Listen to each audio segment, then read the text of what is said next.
ayo ibu main api sih. Beli duduk kau. Duduk Pak Ustaz. Sagan lo agen je serius bana sagan lo. Indah iko Pak Ustaz, celi-celi oto Pak Ustaz. Gan. Kalau linan cocok kok. Iya Pak Ustaz.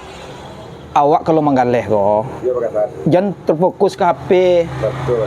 Beko masuk orang, tiba orang ambil barang agan tu, agan tak tahu. Kadang orang menggaleh tu macam itu. Termasuk yang lain-lain tu. Jadi kalau menggaleh tu, celiak keluar pandangan situ. Betul Pak Ustaz. Faham kan tu? Kabar kawan-kawan waktu kan? Bang Bang Ferry, Bang Jerry. Iya. Informasi barang kau balik atau baru? Kamambi oto. Kamambi Otto. Iya. Tu balik apa? Kabarnya kabar lain jadi Pak Ustaz. Alhamdulillah lah. Iya. Dah bahasa iya kau. Awak tak kilang-kilang di pengen awak kau gana. Iya. Jadi bahan pertanyaan tahu dia awak jadi ingin awak tanya kau gan. Betul. Agan kau mah mirip kawan awak dulu waktu SMA. Kawan awak kau tinggalnya di Pukamba kan. Orang kedua tu tak salah ha.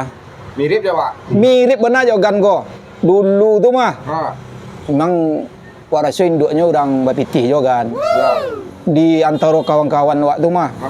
Inyo yang paling hebat waktu tu mah. Awak masih bau daun-daun buruk selai. Anyo lah pakai auto tu. Awak dulu hebat loh Pak Ustaz. Indah awak lost kontak sama inyo kan. Lah bara tahun hampir 20 tahun lah. Ya hampir 20 tahun lebih tu mah. Mirip je Pak. Mirip benar kau. Agan kampung Awak kedua mah Remgo. Pukamba. Iya. Agan tu. Ayo lah lama sana. Lah lama nak soboan deh man deh. Tu ada aja dia yang anu tu kan, yang masalah dulu tu. Masalah mau Pak Ustaz. Jadi pas nyoba pitih-pitih tu mah. Kiranya nyo ada malarian anak gedih orang kan, kawan nak kau. Lapor lah induknya ke polisi. Tak tangkoknya siap tu, tak tahu apa kabar le. Ba jadi betul tu kan. Nah, awak udah Pak Ustaz.